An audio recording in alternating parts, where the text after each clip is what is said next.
रैदास के पद। रैदास ने यह पद अपने ईश्वर की पूजा आराधना करते समय ये 2 पदों की रचना करी थी। पहला पद कुछ इस प्रकार है। अब कैसे छूटे राम नाम रट लागी, प्रभु जी तुम चंदन हम पानी, जाकी अंग अंग बास समानी। प्रभु जी तुम घनबन हम मोरा, जैसे चितवत चंद चकोरा।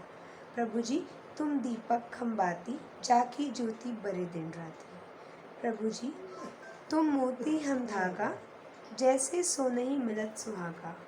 प्रभु जी तुम स्वामी हम दासा, ऐसी भक्ति करे रैदासा। इस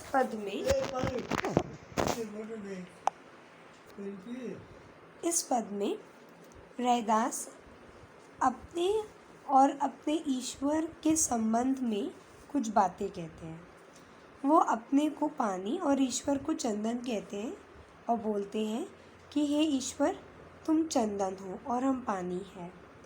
जिस प्रकार चंदन और पानी के मिलन से पानी बहुत सुगंधित हो जाता है और पानी का अंग अंग महक जाता है, उसी प्रकार से जब तुम हम में बस जाते हो तो हमारा अंग अंग प्रेम से सुगंधित हो जाता है।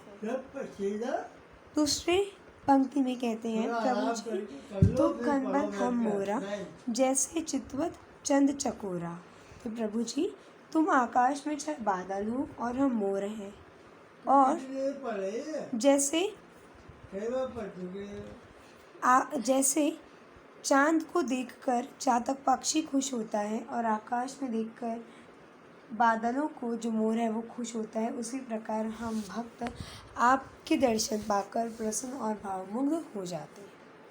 तीसरी पंक्ति में कहते हैं, प्रभु जी तुम दीपक हो और हम बत्ती हैं। जैसे दीपक में रखी बत्ती दिन रात जलती है, और क्यों जलती है, जिससे कि वो उजाला फैला सके, उजाला कर सके, वैसे ही हम दीपक की छाँव में उजाला फैलाते हैं और हम ज्ञान का प्रकाश फैलाते हैं। प्रभु जी तुम मोती हम धागा, जैसे सोनहि मिलत सुहागा। तो हे ईश्वर तुम मोती हो और हम धागा हैं। बिना धागे के मोती की माला नहीं बन सकती है, और जब तक माला नहीं बन सकती है जब तक मोतियों और धागों को पिरोया ना जाए। और बिना माला के तो धागे का कोई मूल्य भी नहीं है, मोती का तो फिर भी मूल्य है, धागों को कोई नहीं खरीदता। तो जैसे बिना मोती के धागे का कोई मूल्य नहीं है, उसी प्रकार एक भक्त का बिना ईश्वर के कोई मूल्य नहीं है। हम क्या करते हैं, अपने ईश्वर की जो गुण हैं अपने अंदर ही लेते हैं। तो वैसे ही वो कहते हैं कि जिस तरह से मोती और धागे का मिलन बहुत पवित्र होता है और सोने और सुहागे का मिलन पवित्र होता है, वैसे ही एक भक्त और ईश्वर का मिलन भी बहुत पवित्र है, क्योंकि बिना ईश्वर के जो भी भक्त है उसका कोई मूल्य नहीं है।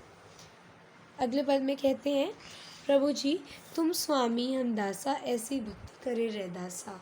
तो हे ईश्वर तुम स्वामी हो और हम तुम्हारे दास हैं, मुझे ऐसी भक्ति करने का मौका दो जो किसी दूसरे भक्त ने ना करी हो।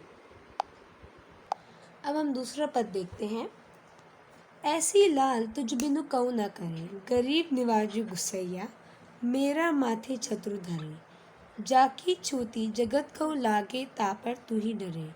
नीचहु ऊंच करे मेरा गोविंदु, काहू तीन डरे। नामदेव कबीर तिलोचनु, सदना सैनु तरे।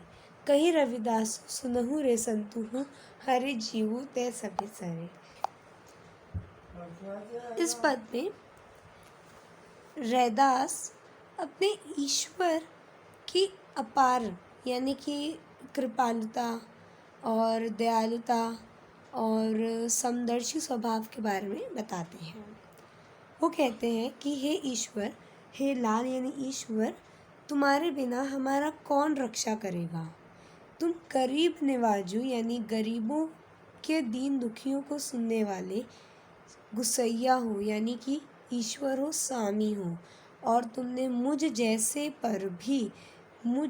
के मस्तिष्क पर भी राजसी मुकुट चढ़ाया है। जाकी छोती जगत को लागे ता पर तू ही डरे, यानी कि जिसको अछूत माना जाता है तुम उस पर अपनी कृपा बरसाने वाले या कृपा करने वाले हैं ईश्वर। तुम अपार हो या बहुत कृपालु हो।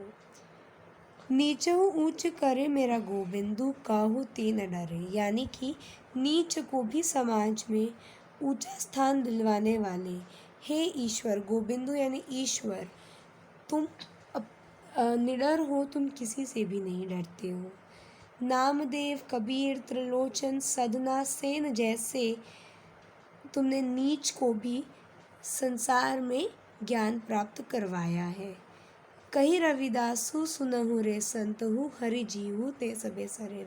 रविदास जी कहते हैं कि हे संतो सुनो, यह ईश्वर सब करने में समर्थ है। जो तुम इनसे मांगोगे वो ये देंगे, इनकी हमेशा ही पूजा अर्चना करो। तो ये थे आपके दोनों दोहे जो आपकी पुस्तक में थे, और इन दोनों की व्याख्या मैंने आपको बता दी है। धन्यवाद।